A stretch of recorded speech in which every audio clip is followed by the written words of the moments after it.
Hello people, welcome to Invisible Walls. Yes, that's right, no Shane this week. He's off being boss man and bossing people around. But we have an awesome show, almost as awesome as last week's show, which was particularly awesome. There you go, I'm not going to use that word for the rest of the show. Can you replace the word awesome with Fallout? I'm going to replace the word awesome with testicles. We heard that a lot this weekend. So, double the testicles. All right, joining us on this incredibly testicular show, Patrick Morales. Ba weep grana weep nini bong. Okay. Is that the Ewok celebration song? No, that's the universal greeting for Transformers. Oh, okay. Come on, we just came from Comic-Con. You should know. Ryan Stevens. Yeah, straight from Comic-Con. Justin Spear. This show's going to be awesome. I mean, Testicles. And the always lovely but not always mic'd up Johnny Chang. What's up? All right, stay tuned to coin Shane's phrase. We have a testicle show coming up. We have his DNA. Terminate him. All right, we're going to crack on, and this show is starting off all about comics. A lot of comic stuff hitting the airwaves in the last week or so. Obviously, it was Comic-Con. We'll go into that in a little bit. But first of all, we've seen a bunch of new trailers. The Wolverine trailer, or X-Men Origins. First cinematic? Yes, the first cinematic has come out, and it's totally great. Well, I mean, we got to see extended gameplay demos of that game. Unfortunately, we weren't allowed to take any footage, and I was pretty much blown away. I mean, just you know, you don't really have expectations for this kind of stuff. Better than Batman? The Batman that never was. Batman, we still haven't seen. We've seen that last trailer is pretty sweet, but I mean, we haven't seen it playable. I've seen this like being played live, and it's pretty great. They have the character model has like 3 different layers. There's like a skeleton, like meats and organs and skin, and so it can really show off Wolverine's like regenerative powers. And there's no QuickTime events, but all QuickTime events are kind of been replaced with like really elaborate quick-played mini games. So you're still going to be dodging and like breaking through windshields and doing all these events, but it's not just a single button. It's really got to have you like thinking. All right, please tell me that none of these mini games include asking Spider-Man trivia questions. No, no, none of that. All right, so but I mean, we saw some crazy ass stuff that hopefully we'll be able to bring to the people at some point. So, how gory was it? I mean, I'm assuming they're going to go for a teen rating, but was there enough? No, this is. I mean, they haven't released the ESRB rating, but from what we saw, there is no way in hell this could be T-rated. Wolverine's claws pierce through people, rip torsos in 2. He impaled some guy in the gut, lifted him up into a propeller blade on a helicopter, and the guy was decapitated. Wolverine himself skydived into helicopter blades and got all cut up. And was there blood? I mean, was there blood? Oh yeah, there's gore. So they're going for E for all then. E for gore, I don't know. So I mean, this is actually kind of exciting. Patrick, you're my fellow comic book geek. You should have said gore, on E this for one. all. Yep. You get to see this last week? Yeah, we actually, well, can we say that we took footage but we can't put it up? Yeah, I mean, we saw a lot of this game. Yeah. But we actually have it on tape, but we're waiting on the green light from the studios to actually put it up. But it's definitely looking very promising. And not just, you know, it offers gore or whatnot, but it offers a pretty nice rendition of, you know, Wolverine's tale, the origins, and, you know, making it fit well into gameplay. So it's really cool. And they're giving some love to the comic fans. You can unlock his classic, you know, yellow X-Men costume from like the 80s and stuff like that. The leather jacket. So it's cool stuff. Mm-hmm. So we might actually be in danger of having the first truly great and truly accurate representation of Wolverine in a video game. Yeah. Wow. See. Pretty much. This could be a good year for comic book fans. Yeah, and they have a very simple mechanic called lunge, which basically allows you to lock on someone and like jump from like 30 feet to like just, you know, impale them. Mm-hmm. And it's a real basic idea, but they're using it like really well. Like again, to get away from QuickTime events, they were on like a suspension bridge and the bridge fell down like classic Indiana Jones. And instead of trying to climb on or do QuickTime events, you basically lunge from enemy to like escape falling to your death. Yeah, and just a bunch of little touches too, like being able to switch on, you know, his feral senses to pick up the scent of, you know, where you're supposed to go next. Just little things like that. Pretty cool. Wow. As long as they include, you know, decapitating Sabretooth to stop him regenerating, I will be one very happy monkey when this comes out. All right, so we're going to carry on with the whole Marvel theme. Ultimate Alliance 2 trailers come out, and it's based on the Civil War books. You get to choose your side. You're either going to be on the government side, Tony Stark's side, or you're going to be with Captain America. Patrick, what's your thoughts on this? Well, I'm hyped for it. I mean, Civil War is one of the coolest, you know, Marvel events that they've had in a long time. And I'm just interested to see what direction they're going to take with it, because I've heard that they aren't going to adhere strictly to what happened in Civil War. They're going to take a few liberties with the plot. So, does Cap live? Does he stay? Yeah, I actually sat in on the panel, and they answered some of those questions, and they said they weren't really spoilers. So Go ahead. Cap lives, because they are doing a kind of a what if. Interesting. And by Cap we mean Captain America for people not in the know.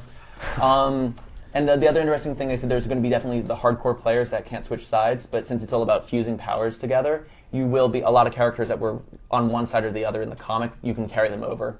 But they are going to work with a lot of alternative dialogue and stuff like that, so it's going to be, it seems like a really ambitious project. Yeah. And the trailer looks great, a lot of that was gameplay, but they did say they were manipulating camera angles, so do expect a kind of classic Marvel RPG top-down thing when it actually ships. As long as they treat it with the respect that it deserves, because it's a seminal set of comic books across the board. Definitely. But I like the fact that you will be able to change sides. I was always hoping that you could get that. I hope there's a lot of stuff in there, like the new Spider-Man suit, the metallic suit that Tony Stark creates for him. I saw some of the things there that were already indications of certain characters switching sides in a way they didn't do. I saw Reed Richards standing with Captain America in the trailer, but in the books, Reed Richards is partnered up with Iron Man, and it actually leads to the splitting up with his wife. They are both kind of dorks. They are. They're So I both can see that. they're both kind of dorks. They're very smart dorks in the comic books. So. And they wouldn't say the roster, but they said it's going to be freaking huge. It would have to be, because it's heroes and villains. I have my fingers crossed for Shadowcat, but it's my personal favorite. I hope they've got everybody in there. I hope they've got all the villains in there as well, because those villains, some of them team up and are actually trained by the government to go out and capture the rogue heroes. So that's an interesting gameplay plot, and I just hope they don't save too much for downloadable content.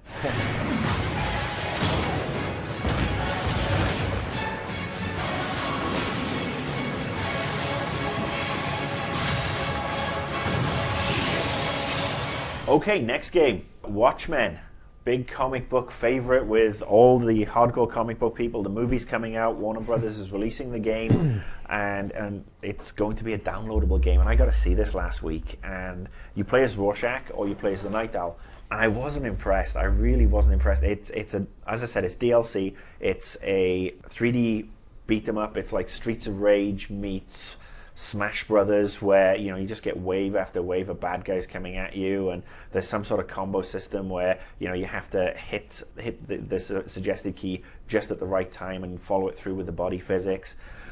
It's going to be an M-rated game. It looks pretty violent, and it's actually set before the Watchmen movie. It's set in the 70s when the Watchmen, some of the guys were teaming up, people like Rorschach and Night Owl, but you don't see any of the other characters. Was there any voice acting? There was. Does Rorschach sound really creepy, or what? Rorschach. This was an interesting question. I asked them, and they weren't going to announce the voice talent for a while. But having seen the trailer often enough to be able to quote it verbatim, because I am a nerd, I listened to it, listened to the game, and it sounds like they've got the guy who's Rorschach. Oh, that's cool. It sounds. But the only thing I really care about, like when we saw the VGA trailer, it kind of looked a little But how animated is his mask going to be? His mask doesn't look hugely animated. You don't get. I thought that'd be kind of cool, but to shift around. Yeah, as he gets punched in the face. Yeah, you don't. There's none of that.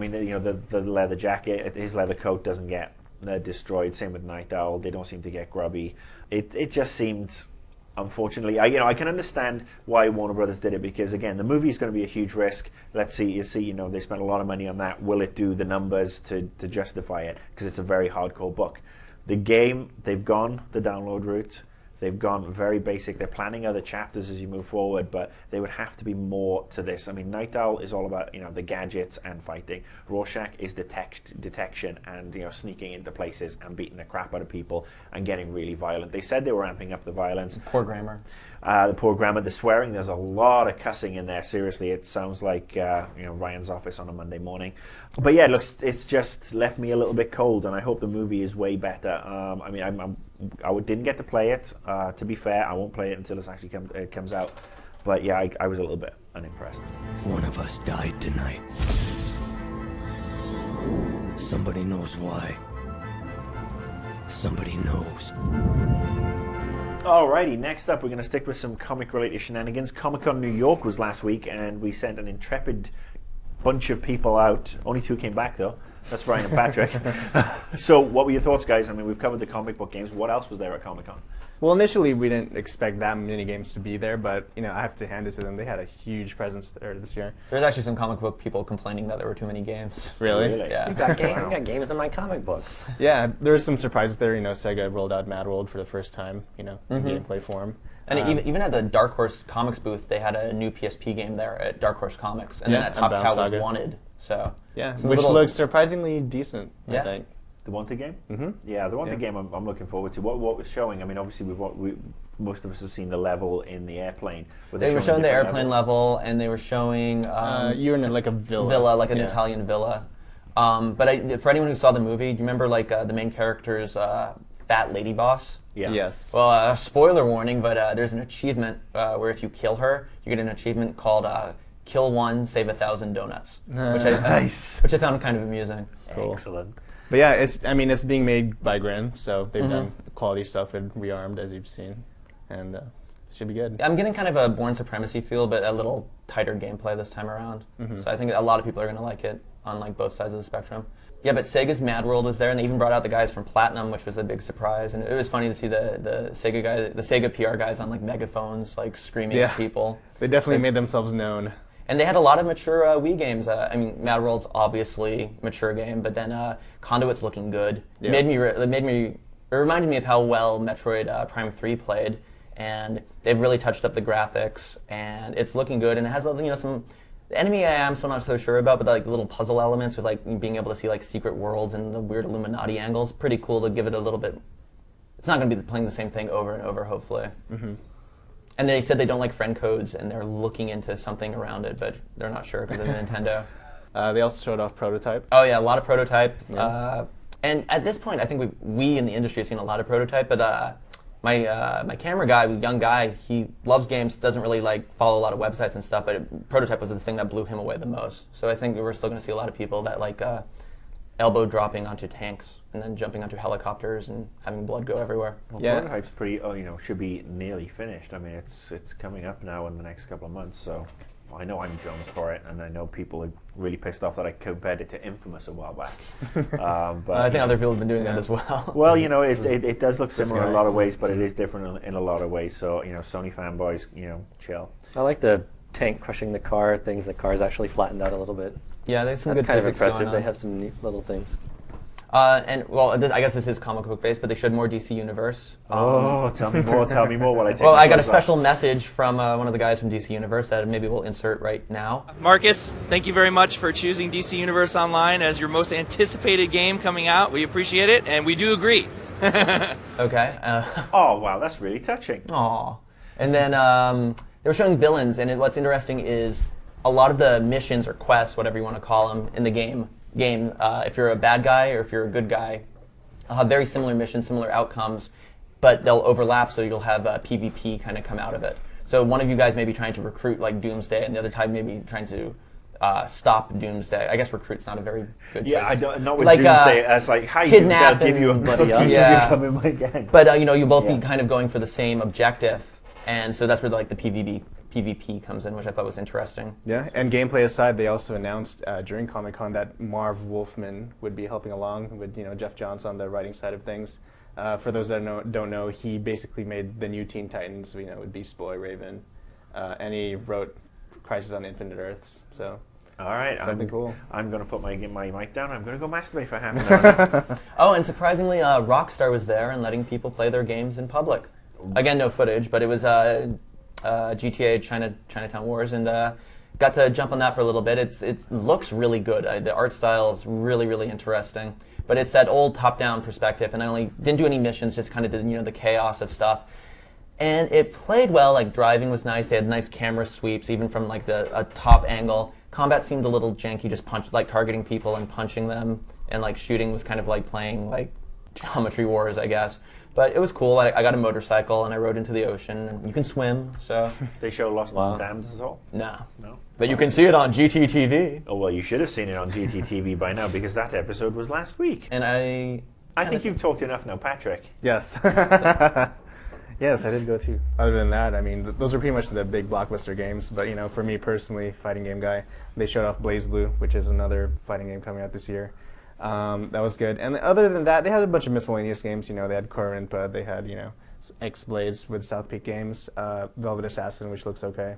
A pretty good showing, I'd say. I think it's pretty level with San Diego Comic-Con, even on a game level. Awesome. So, highlight of the show for you, Ryan. One highlight. What was it? Oof, going to New York. Conduit. I'm really, really impressed. I was afraid from the E3 demo it was just going to be a little vertical slice and it would feel kind of samey, but I mean, it's looking pretty good, and I really liked Metroid Prime 3, so I'm excited.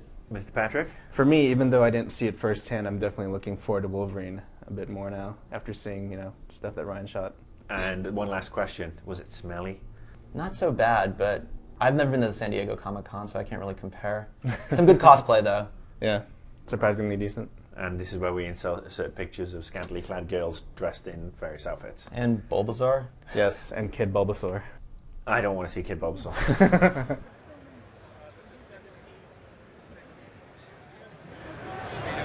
Did you just film her ass?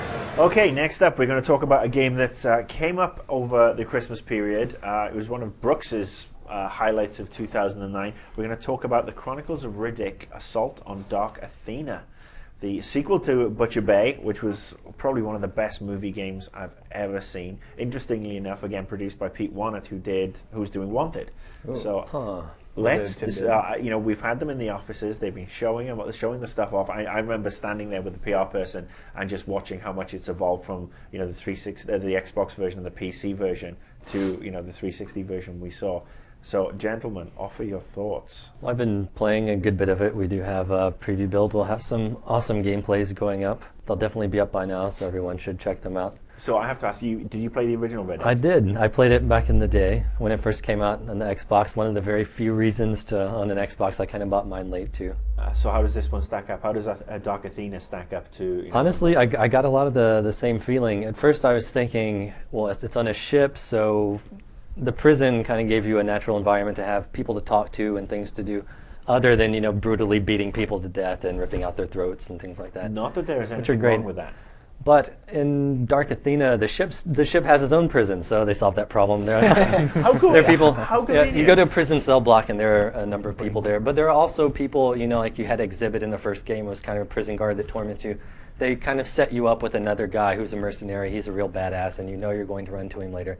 So their story angle seems pretty good. The dialogue is really profane and how dark's really the shadow? The shadows are really dark, and you should embrace the darkness. everyone should embrace the darkness. So the cool thing about Dark Athena is that it includes Butcher Bay. It includes the first game, fully up-resed for the 360, for the PS3. No news on if we're going to get a PC version yet. Well, we aren't allowed to show anything from Butcher Bay yet, but we will in the future. But I did check it out, and it does look really good. For me, thinking back, I mean, the game looks so good on the Xbox. I'm looking at it now, I'm like, yeah, it looks really good now. So as far as the telling how much they've bumped it up, I don't know. Maybe we should take a closer look at that and do some kind of comparison. But all right, so the game looks really good, plays really good. One of the original one of the things they gave you as a problem to try and solve in the game was obviously the weaponry system with regards to guns being tagged to people. How are they combating that this time? You still spend a good bit of time at the beginning without a gun, but you can do very good things with your hands, including feeding someone their gun and pulling the trigger in their mouth, blowing their heads away. But then you can pick up the gun and use it. I don't think they're doing ID tags this time. These guys are mercenaries. They probably loan each other guns all the time. Because they're just sharing mercenaries. Yeah. No, the gunplay to me felt a little bit better, though. Yeah. I think it was maybe a little bit weak in the first Riddick, maybe. But there's a submachine gun that has a really cool feel to it and a really cool sound. Now, I saw the clones where they have the weapons almost grafted onto them, and I saw you could use them as meat shields and fire off the weaponry that way. Yeah, they're actually being piloted by other guys on the ship, so they're basically unmanned but remote controlled like flesh bots, and they have guns welded on their arms. So if you go behind them and you do there are two kill options. You can do a quick kill, or you can do the kind of quieter one. If you do the quieter one, you'll just snap their neck and then grab the gun. And you'll see a meter for their gun. All of the HUD stuff is all, it's own the weapons, how many bullets you have left. So you can shoot for a while, and you can drag the guy and move backwards. And there are some times when you will need to use one of their guns to make progress. Cool. All right. Well, that's Riddick Escape from Butcher Bay. I'm assuming that the sorry, not Butcher Bay, Dark Athena. I'm assuming that, the voice acting is as good as the original. I mean, Vin Diesel does do games very, very well. Oh yeah, I really like. He has a good sense of humor. He's a grim-sounding guy. He has some pretty funny lines. They're cheesy, but you can still appreciate it. It just sounds good. It sounds like who would say that? Yeah. Well, And I saw some enemy who sniffs his own armpit a lot. And I really believed he was sniffing an armpit. It was very, very authentic. Doesn't he work downstairs as well? I think I've seen that guy. But no, I think it's great that Vin Diesel's actually got a busy year this year. The Wheelman game's coming out. There's this one, and of course he's coming back in the Fast and the Furious 4.5 or whatever that is. So good for you, Vin. Glad to see you making some money.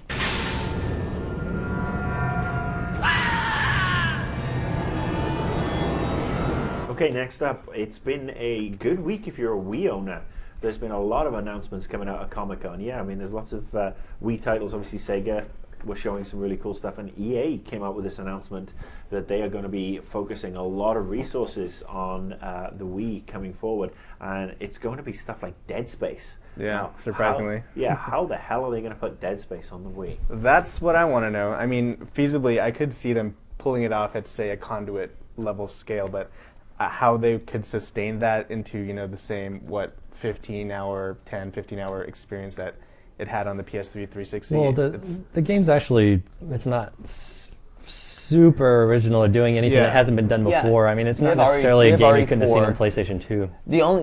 Control-wise, okay, obviously you aim with the Wiimote, right. You walk with the stick, right. And if they do waggle for the melee attack, I have no problem with that, because whatever. I mean, it's a little tiny attack, and you use it to crush little boxes. It's going to be more like switching over to your telekinesis and your slowdown, because are we going to lose the fast track for your fast equip stuff? Right. I don't have any reservations about the control scheme per se. I'm just concerned about the graphics. I mean, it's going to look a lot different, and maybe they'll do a total overhaul, just make it look a little different, but still scary. Yeah, maybe they'll simplify some of the gameplay elements. There's not that many parts where you're completely blitzed by horrors of the ship. There's definitely a couple parts where there are maybe 10 enemies on the screen. Well, 5 or 6 enemies on the screen. So I don't really know if they're going to have to worry about that if they just shrink the poly count and if you're shrinking the res. But it's going to be interesting. Well, compared to Chop Till You Drop, I guess. Right? Yeah, where it's we have 7 zombies. So EA are obviously saying that they're bringing a lot of games, and I don't know exactly how many they announced. It'd be interesting to see if they bring. They obviously bringing Dead Space. What about Mirror's Edge? I mean, could you see Mirror's Edge working with the balance board? That might actually be a very interesting game to bring to the Wii. There'd be some turn Faith into a meme. Yeah, could be dangerous. People would be vomiting on their feet a lot. People would be running out and jumping out their windows by accident. But I will say, EA did do a really competent port of the first Godfather to the Wii. They did a pretty good job with it. So yeah, and Bully on the Wii was actually pretty good, but that's not EA. That's sad. But still a port, It's possible. Still a good port. Yeah, PS2. But again, RE4 on the Wii was fantastic. So, and Dead Space is pretty much Resident Evil 4. I think it's really exciting that one of the things that we've asked for over the last 12 months has been bring decent games to the Wii, bring grown-up games to the Wii, and it looks like somebody has finally listened. Sega, well done to you, to Sega. Yeah, and I even saw House of the Dead, what is Overkill or something like that. Yeah. And it was kind of but I saw it, and it's a Lycan game. I would never buy it because there's way too short, but I mean, it looked like a lot of fun. You kill enough people, and an American flag starts waving. People like you that kill screen. light gun games. Yeah. All right. So designs. Okay, so moving on. Oh, Victor Ireland. Victor Ireland, yeah. Elemental Gearbolt. All right, so moving on, we'll talk about another Wii game. This is a Wii exclusive in Deadly Creatures. This is the one coming out from THQ, I believe. Now, I saw this last year at E3. I sat down and got the demo on it. I was actually very impressed with the premise. I thought, it's quite original, quite cool. It's kind of like a weird little independent film or something. It is. Let's get Billy Bob Thornton and Dennis Hopper to be dudes wandering around the desert, but then there's bugs. I think they blow up a gas station. It reminds me it reminds me of A Bug's Life on steroids. I mean, if you're steroids and acid, probably, where you're wandering around. The bugs don't talk, surprisly, with all those drugs. You might think. But well, you know what? You take enough of them, you'll hear them talk. They do have finishing moves, though. I know the things you get to do. But anyway, you played it a little bit, so come on, dish up. Yeah, I had it in the office. It has a nice kind of vaguely realistic look to it. I mean, it is a Wii game, but their textures look nice, and because they're bugs, kind of like cars are easy to model in 3D, I think bugs are also kind of easy to model in 3D. So the critters look pretty good, but you do have things that are not really realistic, like the spider does a spin attack with all of its 8 legs, and it's kind of like that's a little. You probably don't see that, and you usually don't see the scorpion. Like pick up a lizard and like body slam it with a a German suplex or whatever. So it has some crazy stuff in there, but it does have kind of a Nature Channel vibe, and I think people are maybe when you're in middle school, you're like, man, yeah, that's cool. If only I could get bugs to fight, and you put them in a jar and shake them up. Yeah, I mean, it goes for that audience. It goes for a completely simple premise, but it runs with it. It has a cool vibe. Yeah, it's kind of doing its own thing. Yeah, kill bugs, absorb their powers. You do the power. As you do in everyday life, as every little, and every teenage boy has always wanted to do. Yeah, I want the power of a scorpion. That's why I'm going to, put him in this jar and suffocate him. Well, there you go. We'll just wait for the tumbleweed to blow past. Oh, look! I hear some bugs. It's crickets chirping. Did you ever get any bug powers that way? I did not, though, unfortunately. So are you saying there's scorpions in Wales? All right, we're done with this one.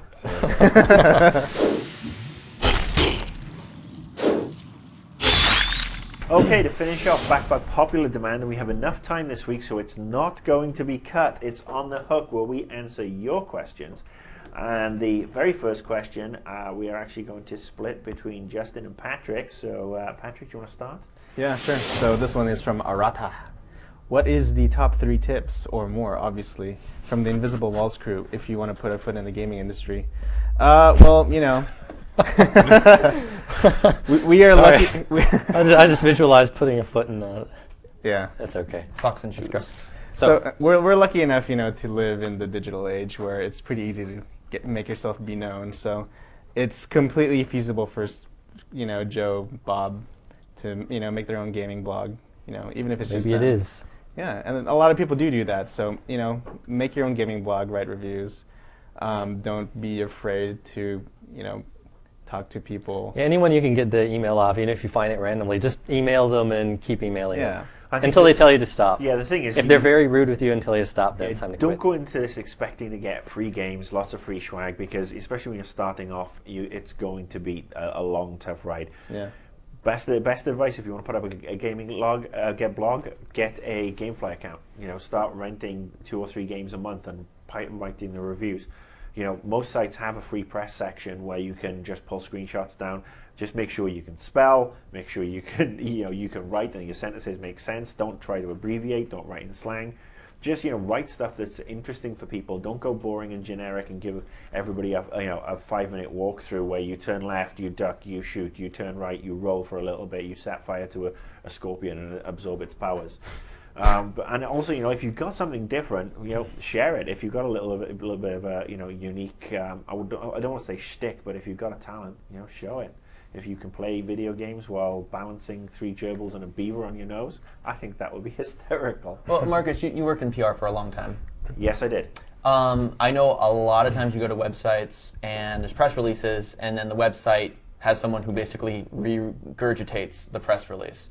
Do you think people should No, have some critical commentary on a press release? Yeah. Just post it as is, or should they be regurgitating it? Okay, so there are a lot of sites that do that. I mean, that is just dull and boring and such a cheap way to get coverage. And let's face it, nobody really wants to read that stuff. If you're going to look at a press release, pull the press release down. Absolutely, take a look at it, and then put. If you want to put the text in, cut and paste some bits. Offer some commentary. Offer some ideas on what you think is going on. Reading between the lines. Do something a little bit original, because if you just stick that cheap and easy way of getting additional pages filled, nobody's going to come back to read your blog. So make it interesting. That's the key thing. Make it interesting. And if you don't want to do full reviews, don't do full reviews. Just do 2 or 3 paragraphs, but make things interesting. That's what I would say. Justin, do you have anything to add? But you don't have to take my word for it. Dun-dun-dun. All right, moving swiftly on. Ryan, I think you have a question. I got one from Warbringer9, and he says, do you think that game reviewers should buy the games they review, since buying something affects your view of the product in order to get closest to the consumer's experience? I kind of see your point, but I don't think people get paid enough to actually do that when you have so many games coming out. We definitely take value into every review that we do. If it's DLC, if it's a downloadable game, or it's a discounted game or a game that comes at a premium. It's just, I think in a perfect world that makes a lot of sense, but I just don't think it's very feasible anywhere. I think there's another side to it. I mean, sometimes people buy a game and they're like, okay, I spent money on this, I invested in this, I'm gonna enjoy it. If people talk about it, I'm gonna get on the message boards and say, no, this game is awesome. What the hell are you talking about? It's Stockholm So syndrome. your view is going to be influenced no matter what situation you're in. So I don't think buying it would really add any lucidity to our reviews. No, I have to agree. Having been somebody who sent out the free games and somebody who received the free games, I mean, it's a tool and makes our lives easier. And just to be sure, just to tell everybody, no, we don't get 20,000 copies of every single game sent into the office. So we do buy a lot of the games. Oh yeah, I mean, like at GT we'll get like a copy of the game and it goes into our library. So we're not exactly rolling in free games. Yeah. You can check stuff out and stuff, but yeah, I'm not building a house out of CD-ROMs. I am, but it's taking me a while. All right, moving swiftly on. There's a question from Hector, and I'm going to tackle this one. He says, most DLC is coming out exclusively on the 360. Games like Something Out 3, GTA 4, and Tomb Raider Underworld, to name a few. How do you think a PS3 owner should react to this, since they are paying for the same game as the 360 owners, but they're getting less content? P.S. I'm not a PS3 fanboy. I just don't have the money to buy both consoles. What I would say is, at the end of the day, the 360 owners and the PC owners are paying additional money for this content, so it's not as if it's free content. The one thing I would say is that guaranteed all the content, this is my own personal view on the industry, the content that's coming out for Tomb Raider, the content that's coming out for GTA, and the content that's coming out for Fallout 3 will be probably available by the end of the year in Game of the Year editions. That's one of the things they've been doing in the PC market for such a long time, where they've been putting all this stuff together, releasing it out, then putting it together on one disc and selling it out at the end of the year. So they get another bite of the cherry, and you'll pay $49.99. Yeah. That is gonna suck. I mean, unless hopefully at some point, 6 months down the line, some of this content will come out. Yeah, I'm sure a lot of these are more like timed exclusives than full-on exclusives. Yeah, and I would probably say just if you want to wait for the DLC, wait until the end of the year when the Game of the Year edition comes out, or just get ready to trade it in and then revisit it further on down the line. But it does swing both ways. I know Mirror's Edge PS3 owners got like a bonus level too. It is a lot more heavy on the 360 side though. But I think the bonus content on Mirror's Edge was free, wasn't it? Yeah, so it's even better.